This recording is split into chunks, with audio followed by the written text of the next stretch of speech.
Let's turn it over to Patrick to introduce our panel. All right, Wade, and thank you all. Our first panel is going to talk about one of the premier projects, not just in the Sierra, but anywhere, the so-called Cyril Project. We're delighted to have with us a distinguished panel, including Mike Albrecht from the Association of California Loggers, Jason Kuiken from the supervisor, Stanislaus National Forest, Liz Peterson from Tuolumne County, and John Buckley to tell us all about it. Take it over, Mike. Okay, thank you, Patrick, and good morning, everyone, and welcome to Tuolumne County. You're in one of the 58 counties in California. Tuolumne County ranks 41st in size at 2,274 square miles. It also ranks 41st in population, just under 54,000, and Tuolumne ranks #1 in difficulty to spell. We do boast 2 Starbucks, but Trader Joe's remains very elusive. I've spent 54 years in the timber industry, and my operating philosophy has been very heavily influenced by my grandmothers. Grandma Albrecht always taught me, can't died in the cornfield. Grandma Ainsworth reminded me all the time, keep an open mind, but don't let your brains fall out. I'm going to spend the next 5 minutes contrasting the current condition of both America and California timber industry with what we're doing differently here in Tuolumne County. I can summarize the history of America's timber industry in 2 sentences. 200 years ago, Bangor, Maine was the leading exporter of lumber in the world and was known as the lumber capital of the world. Today, America, with 800 million acres of forest, is the leading importer of lumber in the world. In 1990, California was home to over 150 sawmills and a promising new biomass industry turning forest waste into electricity. Today, California has only 27 sawmills remaining, and over 50% of our biomass power plants and over 50% of our biomass power plants have been shuttered. Today, California, with 33 million acres, imports over 80% of its wood products. But now let me contrast that kind of dismal report with Tuolumne County's vibrant and expanding timber industry. Tuolumne County is currently home to 2 sawmills. And there you see one of them, that's actually the smaller of the 2. And if you'll notice on the top of the slide, it's got some blue, those are solar panels. That mill runs on the sun. We have 2 biomass power plants. We have a decorative bark plant.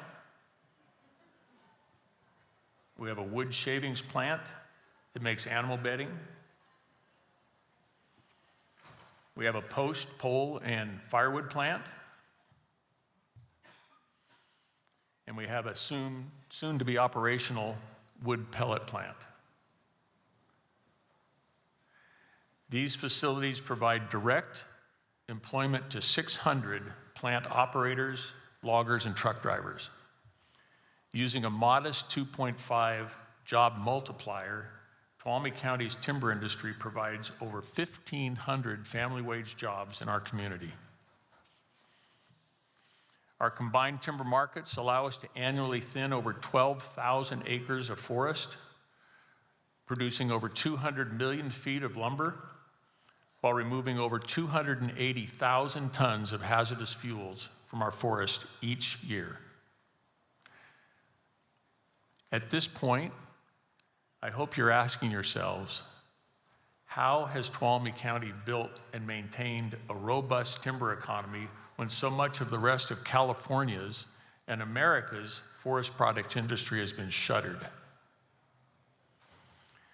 The answer is simple. We've traded fighting the timber wars with confronting the task of protecting our forests and our local economy. We've built a force that has a foundation of trust. Our local Forest Resilience Task Force has been built from a tireless commitment from volunteer citizen organizations with names like 2Care, Our Backyard, and our nationally recognized collaborative group called Yosemite Stanislaus Solutions, or YSS.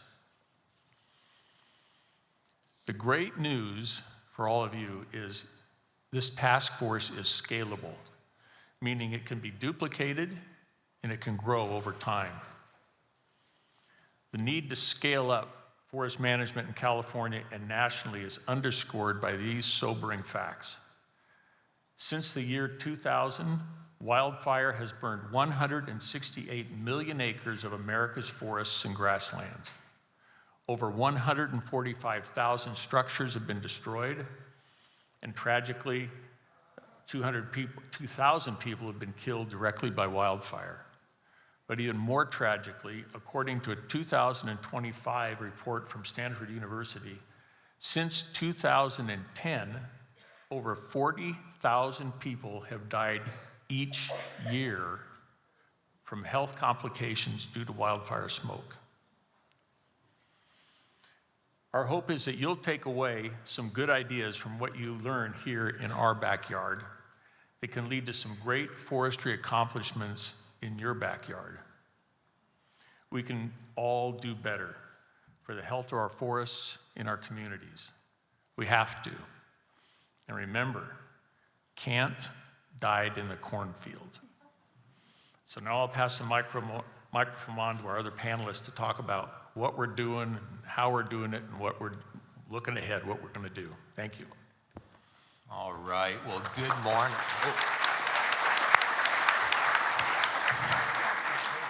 Thank you, Mike. I don't have as many good jokes as Mike, but so I'm Jason Kike, and I'm the forest supervisor here on Stanislaus National Forest, and it's really an honor. It's to be able to say that. Since 2017, I've been able to work not just with YSS, but to be working on behalf of each and every one of you, because these 900,000 acres of the Stanislaus National Forest are your lands, public lands. How we manage those matters, and how we manage it through collaborative development, through figuring out different ways to accomplish work is one of the greatest excitements of my life. And so truly an honor to be here today and to sit on this panel in Tuolumne County. That's great. One of the other amazing things with the Stanislaus, not only do I get to work with Tuolumne County, I get to work with Mariposa County, who's here, Calaveras County, and Alpine County, all of which are represented here. And that work that we're doing here will extend onto each of those counties here soon. Okay, so Tuolumne County, 55,000-ish residents. There's also 35,000 residential structures. We have a large second homeowner group in Tuolumne County. Each of those has some fire risk. We can't ever remove that risk, but we can reduce it through collaborative action. Recreation and tourism is the leading industry in Tuolumne County. It's actually for all four of those counties, recreation and tourism leads the way.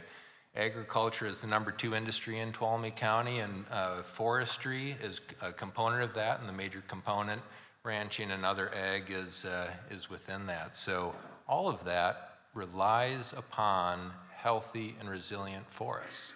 It's about managing the forest for tomorrow, for years to come. So you saw this map before, and this is one of the maps that I think tells a dramatic story and is one that not only shapes the Sierra Nevada, but it shapes the Western United States, shapes the entire United States and throughout the world. And so being able to think not just about scale of fires, but intensity of fires.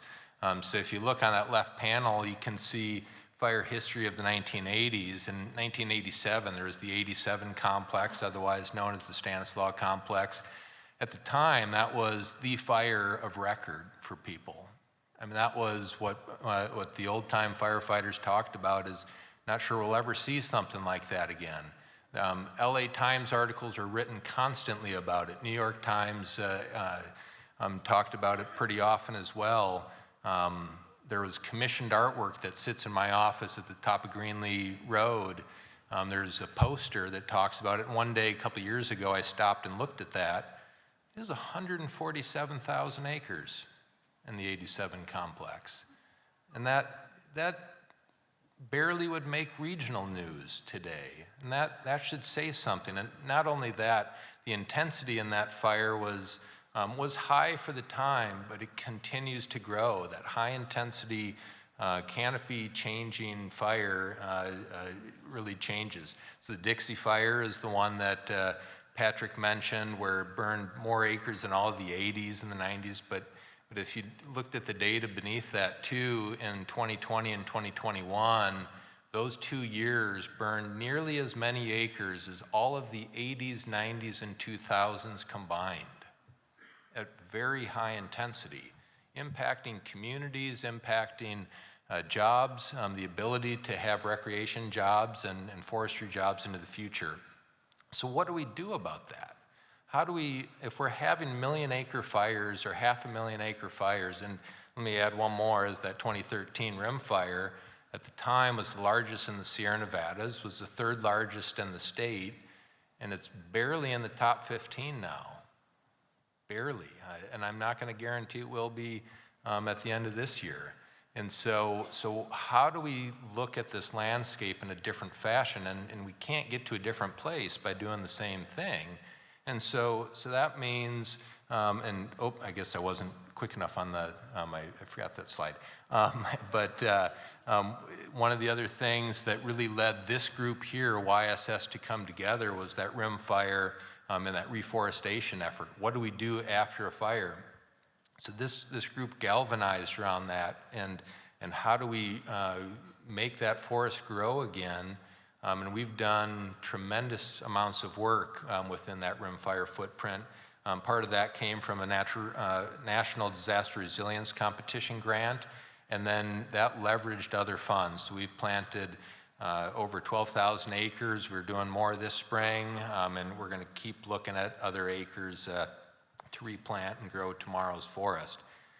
But that's still a scale question, and that scale question gets to the social and ecological resilience across the landscape project, or CERL project, and now we have 2.0 as well. And this was trying to think and act and plan at scale. So these two EISs together cover more than 280,000 acres of land, looking at forest thinning, looking at fuel breaks, using potential operational delineation as the basic means to outline communities, using rivers, ridges, and roads to think about that. We're using some of the same premise up in the northern part of the forest and going on to the El Dorado with the MAC project. But this is about using data, using models in order to think different.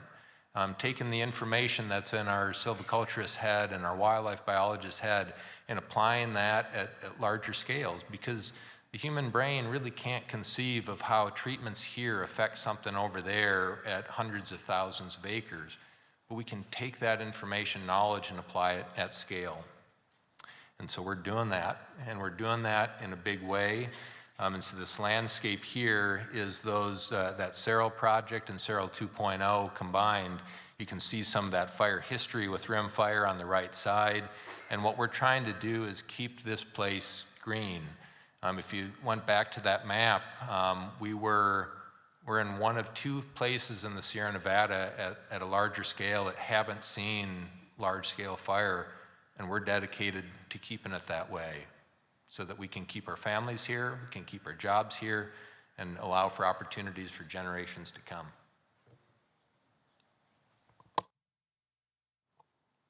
All right. So I'm Liz Peterson. I am the Deputy County Administrator for Tuolumne County. I get to oversee, among other things, our Forest Health and Natural Resources Division. Shout out to my team, Sean, Katie, and Sarah there. Small but mighty team. And I also sit on the leadership team for Yosemite Stanislaus Solutions, or YSS.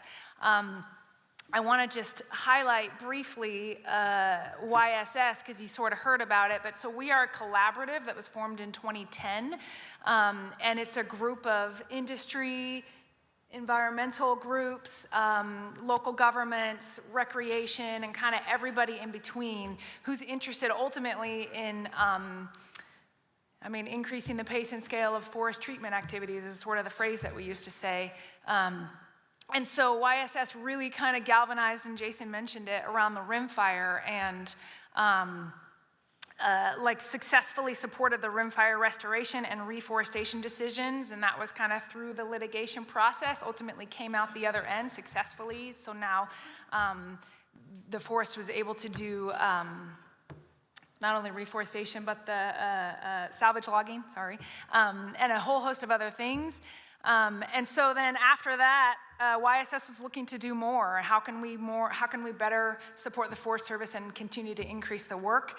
But really, we built off that established foundation of trust. So it started in 2010, but really around that rimfire piece that we all kind of got together. I wasn't actually there at the time, but the group got together and kind of all hands in the middle decided, hey, we want to do more. And so that built this foundation of trust. And so that enabled Tuolumne County, as a member of YSS, to step up as the implementing partner for a master stewardship agreement with the Stanislaus National Forest, and that happened in January 2018. Jason mentioned it, but just to highlight again, Tuolumne County is nearly 80% public lands. Approximately 75% of those are federally managed. So the county has always taken an active interest in the management of the lands since, of course, as Jason mentioned again, they drive tourism, our number one industry, and agriculture, our number two industry. But also because, as we all know, catastrophic wildfire knows no land boundaries. So we can't just say, oh, those are the federal lands problem. It impacts our communities, it impacts our watersheds, and then it impacts downstream and the whole state. So it was this existing trust that we had sort of built post-rimfire that gave us the permission to try the Master Stewardship Agreement, albeit we started in a very small way. We implemented our first timber sale layout project, which was our goal to increase capacity. The Forest Service had the project. They didn't have the capacity or to be able to do the layout piece. And so we had $125,000 that we got from the forest. And in summer 2018 is when we did that project. That went well. And so here we are 6 years later, which is remarkable to me. And we've been able to turn this nebulous concept of trust into real action with concrete results and a lot of success. Oh, sorry, let me just go back here. So the partners here, YSS, the Master Stewardship Agreement is on their behalf. Of course, the county's the implementing partner, and I just want to highlight that we utilize Yosemite Rivers Alliance, formerly Tuolumne River Trust, to do all of our on-the-ground project management. They work with the private industry, our often local contractors that actually are implementing the work. So we've experienced, and I want to encourage you all, especially my fellow local government partners here in the room, that success brings more success. So when you have that foundation of trust that actually produces real results, you get success, and then you get more success. And what we found is people want to fund what's producing results. So shout out to some of our funding partners here, Nevada Conservancy, CAL FIRE, and others who have been instrumental in helping us get funding to do this work. We have treated 173,000 acres in the Cerro 2.0, and then also the rimfire landscape.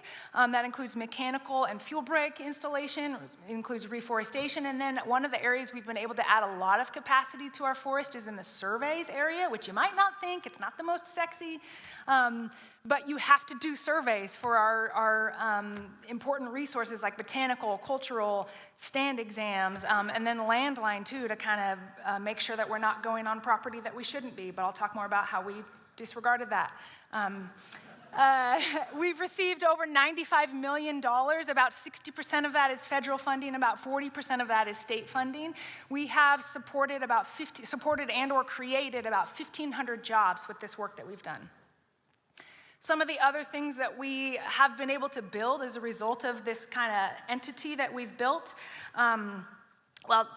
so we've been able to, the trust that we have allows us to act even bigger and bolder. The size, the scope, the speed, and then some of the groundbreaking actions being implemented in Cerro 2.0 and Cerro 3.0 came directly because we have trust from that success.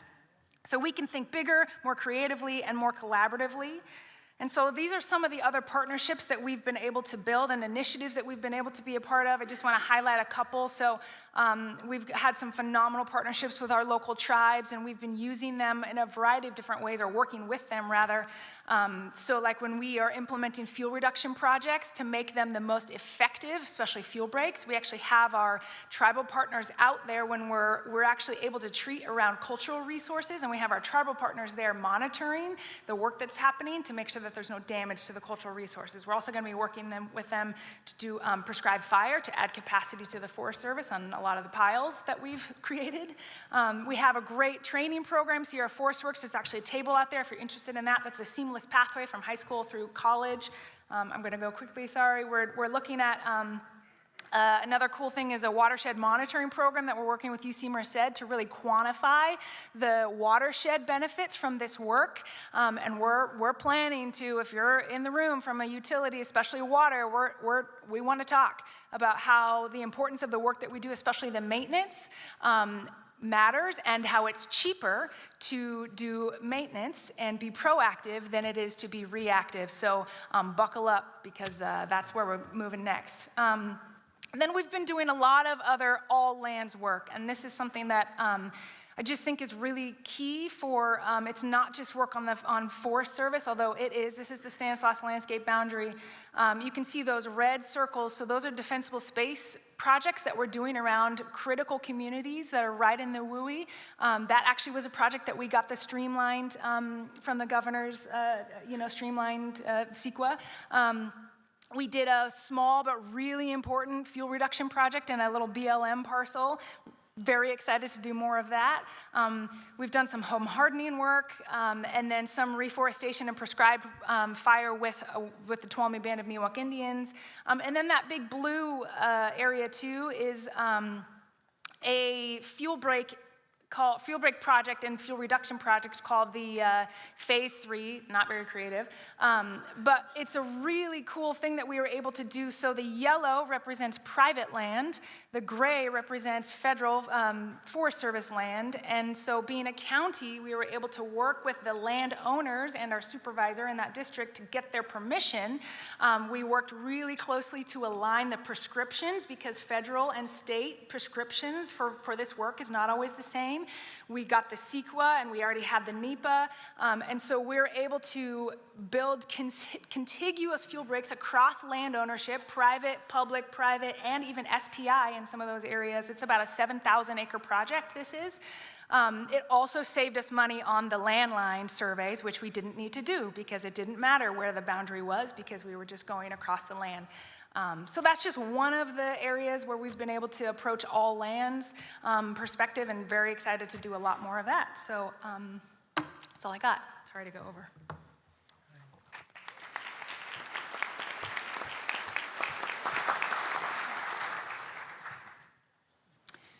So good morning, John Buckley, Director for CSERC, and my background may matter for why I am representing conservation on this panel, and also why, as an environmentalist, I'm advocating for a wide range of treatments across the forest. For 13 years, I worked as a firefighter for the Forest Service in fire prevention and fuels, and on hotshot crews traveling across the country fighting wildfires. I also taught fire behavior. I left the Forest Service at a time when the Forest Service was clear-cutting in this region, targeting old growth trees, and because of my personal tree hugger beliefs and support for nonprofit goals from a conservation natural resource perspective, I helped found our organization and tried to work building for middle ground solutions that could move past controversy and polarization, and that challenge continues today. So this is just a picture. For 35 years, our center has done wildlife photo detection surveys to locate rare and wildlife species at no cost to the agencies. We do a wide range of forest field work, and we've spent thousands of days of our staff being out in the forest. In addition to our year-round wildlife surveys, our small staff does meadow assessments and a wide range of watchdog monitoring, and each year our staff leads volunteers in implementing restoration work days, 15 to 20 of them, in projects in the National Forest and Yosemite Park. So with that background, this is not beneficial for any of the values, no matter which perspective you're coming from. I helped to found all 3 of the local water and forest stakeholder collaborative groups. I was in a position to do that. And the goal of all those groups is to achieve benefits for the stakeholders, protect resources, and reduce the risk of high-severity fires. So sites like where I took this photo not only have irreplaceable old forest habitat wiped out, wildlife killed, watersheds degraded, and soils often damaged. It's just a win-win, it's a lose-lose outcome for all of the interests that people care about. But a devastating high-severity wildfire can be greatly reduced at risk if enough strategic fuel treatments are implemented. So this particular photo shows one of 11 different forest treatment projects that I visited in the local forest last year and did monitoring.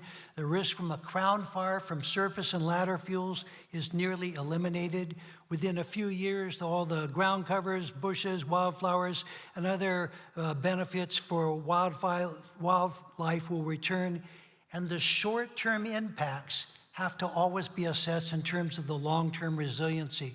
So in the large landscape plans that Liz and Jason and Mike have been talking about and that the local stakeholder groups helped develop, each plan focused on agreements where there was consensus or at least accepted agreements. Mechanical treatments were kept out of roadless wild areas. Large old trees were spared and herbicide use was minimized. And what that meant was that focus on avoiding controversy allowed our environmental center, Yosemite River Alliance, and other local conservation groups to strongly support and advocate for funding for projects that include a huge amount of logging, road work, fuel break construction, mastication of brush fields, and biomass removal. In these projects, thinning logging produces wood products and jobs while reducing the conductivity of fire or fuels that reduces fire risk, and it leaves large trees for wildlife. And biomass removal, which I don't have time to really put in a plug for, but is so valuable in many ways, reduces how much woody material needs to be burned in piles in the forest. So prescribed fire and broadcast burning, in many cases, but not all areas, can replicate natural fire while reducing ladder and surface fuels. And as with thinning logging, mastication of brush fields, and other treatments, it's always important to point out that appropriate mitigation measures are needed to protect resources. And again, the short-term impacts are being measured against the long-term benefits. So our center is fortunate to be a member of both of the region's forest stakeholder groups. This is Yosemite Stanislaus Solutions, which all of us are engaged in. And it's YSS. And then there's the Amador Calaveras Consensus Group you'll hear more about later today, ACCG. Each group has a lot of diversity of members, and we do not always agree on all the topics. It's a straightforward, honest appraisal. But what's led to success is respect for opposing points of view, recognizing what's important for other stakeholders, and focusing projects to the degree possible on areas of agreement rather than wasting time debating where we disagree. So California's forests, watersheds, and recreational lands, as everyone in this room knows, face a lot of threats. And it's not just wildfire, it's also drought or bark beetle outbreaks or other things that can affect it. So when it comes to stakeholders working together, there are also threats. And those threats need to be overcome in order to collaborative efforts to continue over time. It's important to make the effort to build relationships. We have very strong trusting relationships. It's important to abide by agreements, and also it's important to consider this point, and this is my selling point of my short time here today. There is so much work that needs to be done in California. We can either fight over areas where there's areas of disagreement, or we can focus treatments to the extent possible where there are broad areas of agreement, and that's my selling message. And as Liz has shared, and Mike and Jason, YSS has helped get a huge amount of forest treatments through the approval process, and there's already been done a lot of work.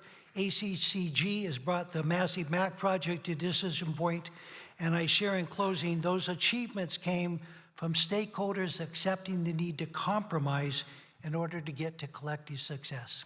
Thank you.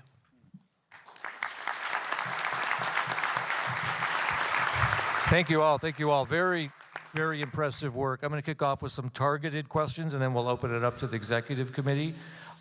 It's so impressive, beginning with you, Mike, talking about the wood processing infrastructure that's here.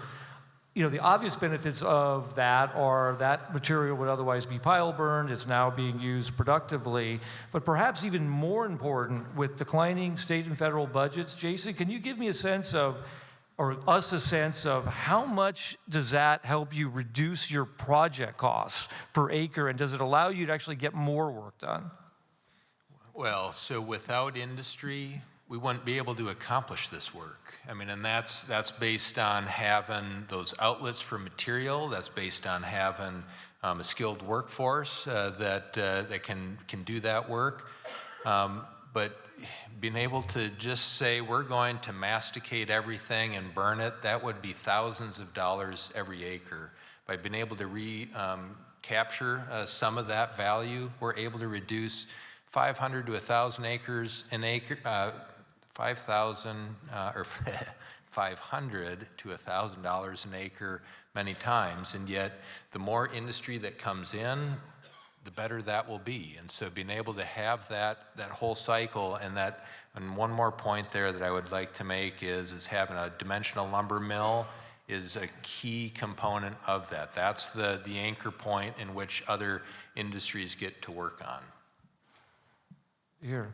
Let me ask you a question, John, on the conservation side. I had the benefit of doing a short tour yesterday of one of the prescribed fires in the Cyril area. And I was pressing your team on how the science is shifting. It used to be that when you have sensitive species, you basically wall them off. You establish protective areas. But one of the things we learned, scientists learned from the Rim Fire, is if you do that, those areas just burn. And so I asked them point blank, are you able to do that? Are you able in this area to get into sensitive areas in a way that works? And if so, how are you able to do that in ways that other areas aren't? And his answer was interesting, and it reflects what you guys have said, which is that, yes, that's where the science is going. The science isn't enough. You got to have trust when you're dealing with large landscapes. So educate us on not just how you've built that, but some of the tensions that there has to be there, John and Jason, over dealing with really sensitive areas while you're trying to get work done. So that's a really complex question that has a long answer, but I'm going to be brief. So to begin with, not just in YSS, but in the ACCG group, as science has changed, one example is in protected activity centers, PACs for spotted owls. The science is now, with the Forest Service, is advocating for treating up to 1/3 of the 300-acre PAC with small diameter trees removed and fuel reduction treatments done of surface and ladder fuels. So instead of just leaving the 300 acres without any treatments except underburning, which was allowed in the past, now there's the ability to do some things to reduce the density and help those medium and large trees to survive. In other places, there's also science that can always be looked at, because science is not black and white. Our center often advocates with science, and yet someone from the other side, and wherever that may be, will choose their science. But by looking for what is relevant and what matters, and looking to ensure enough protection for wildlife while balancing that for the need to reduce the risk of high severity fire, is a trade-off. The final decisions come down to Jackie and to Jason and others. Stakeholder groups don't make those decisions. What we do attempt to do, especially in the Conservation Committee, is get out there and monitor to see how they play out. And it still is not totally clear from Cyril 2.0, and the huge MAC project, which could be quarter million acre territory that could be treated if that project gets approval. How those play out still remains, but the trust that the Forest Service will adapt, will not do treatments that we believe are negative is something that can be replicated in other places, and the more that we can continue to have Forest Service research done and PSW and other scientists engage, the better we're able to hear from the agency's own scientists what is appropriate to make concessions from where the absolute protection can be modified to try and get to middle ground. Yeah, so the one piece, and this goes to trust. The other day I was with a guy named Charles, and he said something that's really stuck with me, and that is the health of your landscape is a reflection of the relationships you have, right? And that goes to trust. That goes to being willing to overcome past experiences so that you can get to a different place. And this trust, this relationship that we have, you'll be able to see it on tours tomorrow. You can see it when you drive up the highway. And yet what I would point to everybody is that doesn't happen overnight. It's not you just wake up one day and you're like, okay, we're good. It's based on being willing to sit down at a table. It's being willing to go out into the field and have a conversation with people you don't agree with, and dialogue around what works and what doesn't, and that's relationship. And can I just add one thing? On the implementation side, where you get, so the science says and then the forest makes the decision, but when you implement, you better implement the way that the decision said you should, and you better be careful to just be really sensitive to, hey, we're trying new things. The spotted owl pack is a great example in Searle. And so when we do our part, and that includes the operators on the ground, like we have to hold them to really high standards to make sure they're implementing. And then when that happens, when you do what you said you were going to do, then that builds even more trust for the next thing. So, no, I got to weigh in too. So we've heard trust, so important. It also takes commitment. It takes long-term commitment. John and I were the first chairman on YSS. That was in 2010 when that started. So we've been at this for 15 or whatever it is, 16 years now. Liz has been on chairman. Jason's been with us. It takes a tremendous amount of commitment to keep this moving forward. And if you see the results, it makes you want to keep going. It makes you want to commit. If you don't see anything happen, it dies on the vine. So it's not easy, I'll tell you that. We've got a group here called 2Care, that it's a Tuolumne County Alliance for Resources and Environment. We've met here for 32 years now, and every year we have a annual meeting. We fill it up with 300 local people every year because they care absolutely about what's going on in this community. It takes a tremendous amount of commitment, and I would like to call out our County Board of Supervisors. It doesn't matter what partisanship it is. We've had a fantastic Board of Supervisors, fantastic help from our county. And when we get local, good county support, things happen. Washington, D.C., it's nice to get money from them once in a while, but it happens locally. And I want to just say one more thing. So when we started our collaborative group, we had some outside environmental groups in there that really didn't help us much. They didn't live with us, and they were not really helping move it forward. And after 4 meetings that were 3-hour-long meetings, we still hadn't had a name for the group. We were trying to name the group. And finally I said, you know what? We ought to call it Collaboration Results in Analysis Paralysis. That acronym is crap. And when we all went, you know, maybe we better do something here. So YSS was born, but we kind of had to usher out some outsiders that really weren't part of our group, and locally you can get things done. But it takes trust and it takes long-term commitment. Great. Really, really compelling panel, and thank you for being an emblem of what we need to do across the state. I think we have made a lot of progress on this alignment. First of all, on the problem statement, which is catastrophic wildfire benefits nobody.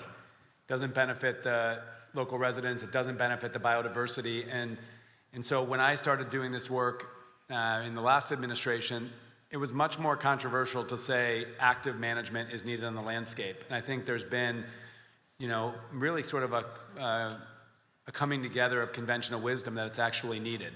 And frankly, the tribes are among the most powerful champions of that. I think there's also been a recognition and a growing alignment around the need for a wood products market and essentially other players funding besides the public sector. You know, at the end of the day, we're really proud of how much California is spending on wildfire resilience and our federal partners, but it's not enough. But two candid questions for maybe Mike and John. To Mike, you know, just honestly, what are the missing pieces to actually building that ecosystem of wood processing that you showed us that is really the envy of the rest of the state? And I think just permission to be completely candid. And then John, on the environmental side, you know, there are still folks that are concerned that as you bring that private investment and as you build that infrastructure, it will sort of industrialize the landscape and create a sort of an incentive to go beyond the ecological benefits of managing the landscape. So how do environmentalists ensure that that's not the case? I mean, trust is a component of it, but how do you answer that concern? I'm really glad you asked about what's in the way or what. So, you know, I'll tell you the best example I can give. UltraPower, that biomass plant I showed you, was built in the 1980s, early 1980s. Got a call from a guy in New York City and said, hey, and I was sitting in my office, hey, do you think we could build a 25 megawatt power plant out in California? And I remembered my grandma, I said, can't, died in the cornfield. I said, yeah, we can do that. And later I had to look up, what is a biomass power plant? I didn't know what I was talking about. But I said, yes, we can. And 1 year later, from that phone call, we had a negative declaration from our county supervisors that said, go for it. You don't need any more environmental work, get that plant built. Contrast that with building the Lowe's department store in our town. That took 7 years to get the building permit to build Lowe's. So government's in the way. Wade, I hate to say it, locally and state government, CEQA, all these processes to get things done are in the way, and we've got to streamline that tremendously and got to give priority to facilities that are going to take the products out of the forest and do something with them, which we need, and allow the thinning to happen. So I'm sorry, but government is in the way of this right now. So to answer your question, and I'm going to summarize the question as means, how can skeptics of industrial type forest treatments be converted to be accepting and supporting?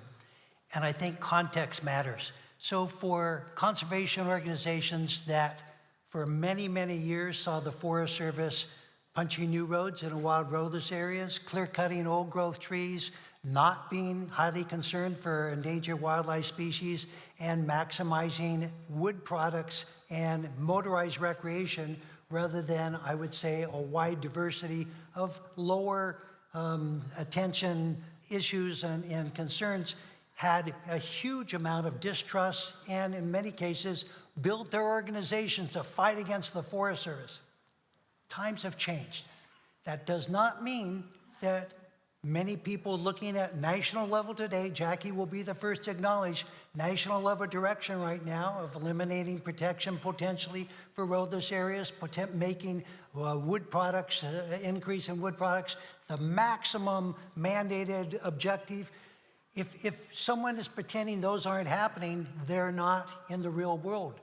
So when we want to get, and I'm not just saying environmental groups, but broad public support, the people who care about it, what matters? And when we were out with the chief a week and a half ago, one of the things I shared is, what does the public care about? They want a reduction in high severity fires, so their communities are not at risk and precious forest values are not missed. They also want to see the Forest Service caring for the land. Each person sees that in a different fashion. The way that the Forest Service can lead to, in many situations, gaining trust from those who don't trust is, to the extent possible, not putting a thumb in the eye of those who advocate from a tree hugger and water, wildlife, and wild places perspective, but also recognizing it's not going to be right now over at that end of the spectrum. There's a national direction, and you will be, and Jason will be directing it the way the national policies go. But the more that we can do what this collaborative has done and the ACG group is working for those balanced outcomes, the better the chance that those who can't trust from past experience can see they can trust based on what's happening out there now. Thanks. Patrick, may I? Sure. So I appreciate everything you just said, and I think that is a very real portrayal of a little bit of what's in front of us. I want to talk a little bit back, Mike, and anyone of you up there that have been doing this work, the biomass thing. So you touched on it a little bit.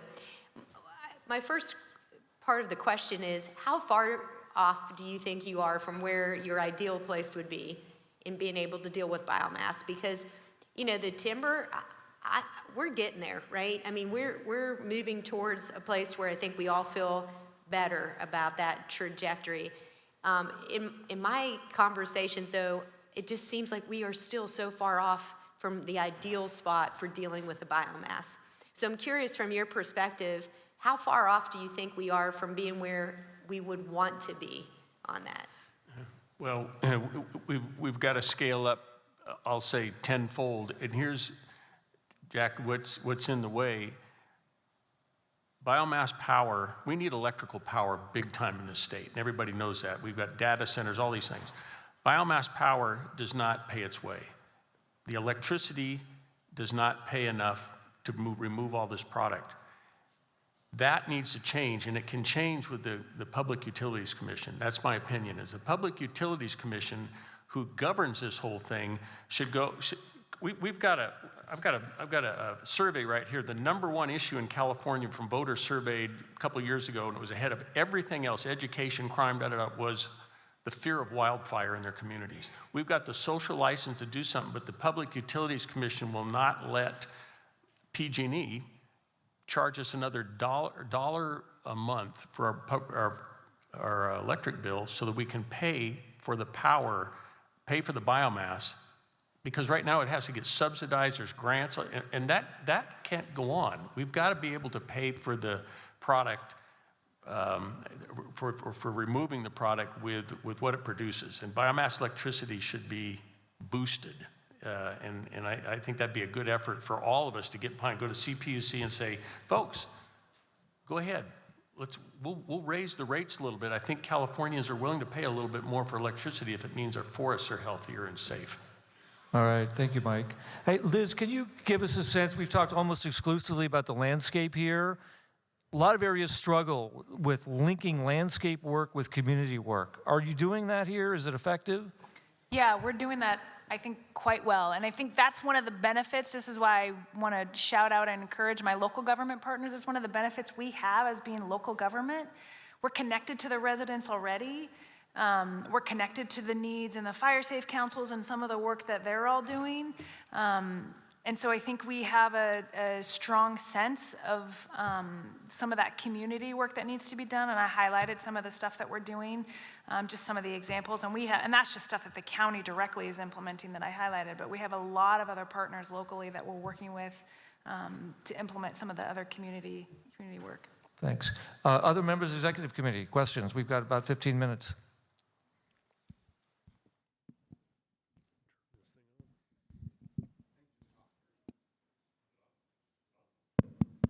Okay, perfect. Yeah, Liz, I had a couple questions for you as local government. A lot of curiosity around, how you guys are structured within your CAO's office. We like to say, 58 counties, 58 ways to do things. So I'm curious to know more about how your department is structured, small and mighty, right? Are you paying for their salaries through the benefits coming out of the forest? And then more broadly, as far as your relationships with other organizations in the community, we talked about YSS, you just mentioned fire safe councils, but what is the role of those fire safe councils as well as the RCD in that forest management activities? Okay, so just really quickly, structure. I was hired with the county 10 years ago as the natural resource analyst. I knew nothing about natural resources. I still don't know a whole lot. But so it was a permanently funded position, and that is important, again, for our local government, especially our board of supervisors who are here in the room, that was a commitment that our board made and saw the recognition of the need to have somebody who could focus exclusively on natural resources that wasn't grant funded. So I was in that role for a while. I was able to pull down some grant funding. As the program grew bigger and bigger, then we were able to use that grant funding to hire the team. So as I mentioned, I have 2 staff that work exclusively in our forest health program. They are both grant funded. We have, as you saw, significant grant funding that will last for many, many years. And then I have another analyst that works on natural resource and water issues, works very closely with the others. He is permanently, but a lot of his salary is offset by other grants that he's working on. So that's the structure. And then we also have an attorney, actually, that we fund in our county counsel's office with that grant funding. And they work on other things too, but it makes us have a little more speed to be able to access, as you know, county councils are, critical. And then we contract with the on-the-ground project management through Yosemite Rivers Alliance. And so they charge their time to the grants that we have. And I'm sorry, so how we kind of collaborate with the other groups. Just like trust, collaboration is super important in like the forest and the collaborative, the YSS side, it's super important for us too in the community kind of SRA space. So we convene every year like a fuel reduction prioritization meeting that the county actually convenes, and it's everybody, it's all the partners. We say bring anybody who wants to come. So our local CAL FIRE unit comes. Who is the best unit, by the way, in the state, if you didn't know? And I came from El Dorado County, right? oh, well, welcome to, but no, our RCD, our Fire Safe Council, our Office of Emergency Services is a critical partner as well. So we pull all those people together, and for us, it's always about building those relationships and making sure we have strong communication.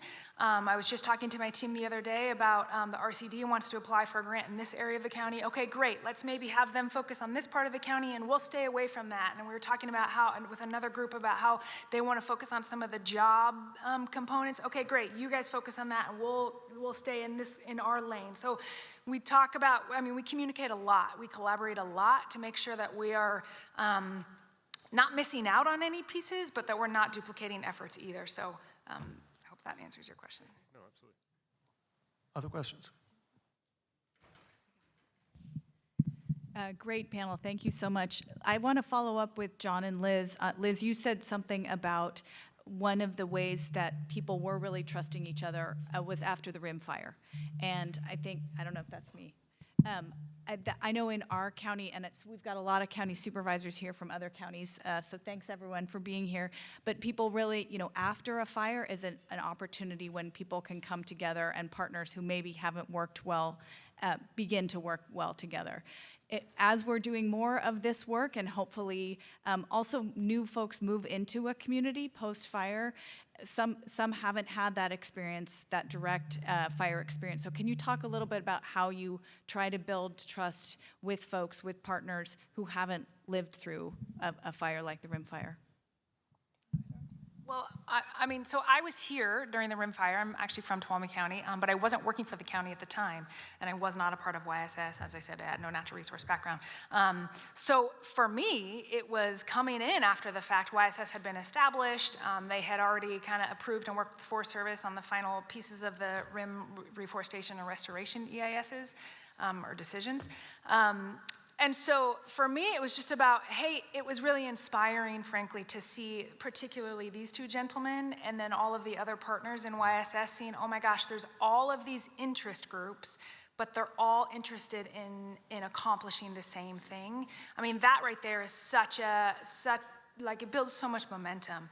And then I think for me, I think my team, and I think others who have been a part of it since then, as I mentioned, once you have a little bit of success, you actually see, oh my gosh, we had this 90-acre fuel reduction project in Miwok, which is 90 acres, but it was so cool to see, hey, we did it well, we did it correctly, we did it in budget, all the things.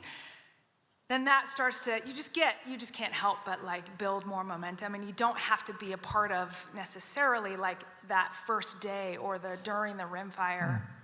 You can just build on that momentum that already existed. But I'll let John talk a little bit more about his experience too. Yeah, I would say that being able to actually visually experience a very negative thing like wildfires, the Rim Fire and others. Mike and I, by chance, were taken out by the public information officer. We were the first members of the public out in the rim fire. It was still burning. There were areas that we saw. It was absolutely disastrous, such an understatement. It was terrible because places that were old growth forests, beautiful recreation areas, wonderful watersheds, and scenic values that tourism is still the biggest economic value in the region, but all of those things were significantly degraded, and in many areas, over square miles were wiped out. If new people come into an area or those that are already here, when they get a chance, once the forests open up, which can be a year for the public gets out there, but they see how bad it is, and they recognize what it means to their water quality or whatever it might be, that's a motivator, but also the positive, whether it's a treatment that's a 90-acre treatment or thousands of acres of thinning, logging, mastication, and fuel breaks, having public go out, members of the public go out and see a prescribed fire like yours. So as a follow-up to that, where is the public in Tuolumne County? Are they ready for prescribed fire and the smoke that comes with it? Are they ready for Zone 0? Yeah. So my bias is the public is more than ready in Tuolumne and Calaveras and Mariposa County for widespread prescribed burning. There will always be those who have some health issue or others that is a great inconvenience for, and you have to be respectful. They may not be supportive, but there are a tiny percentage, and wildfire smoke, as Mike pointed out, is so much incredibly worse. Broadcast burns are always done under thresholds of how much burning can be done, and you stop it once the smoke gets to a point that's problematic. The public in most of the Sierra Nevada, I believe, is strongly supportive, ready for far more broadcast burning. But today, there should be thousands of acres of broadcast burns being done under these conditions right now, although it's getting pretty dry, but under these conditions of backing fires coming off ridges and backing down the roads, before it gets to the bone-dry conditions of late spring, early summer, or when you can't do any burning normally during the summer. But yes, good question. I believe the public. Urban areas, Bay Area, Southern California, although LA now is alert, we need to do something different because of the LA fires. But I think the tide has turned for public sentiment. I want to add one other thing that's maybe obvious but hadn't been stated. Another thing that's turning public sentiment, regardless of what they know too much about timber markets and anything like it, is insurance. Insurance rates are driving the public here to get much more interested in, okay, what do we do to lower our insurance policy? And we're all talking about it, but they're starting to connect the dots. Safer communities from wildfire are going to eventually lead to lower insurance rates, and that's another driver that's out there right now, and including trust and all the other things. All right, thank you all. I think with that, it's a wrap. Wade, I think you can, we can take a break for roughly an hour and 15 minutes. Yeah, absolutely. And please join me in thanking the panel.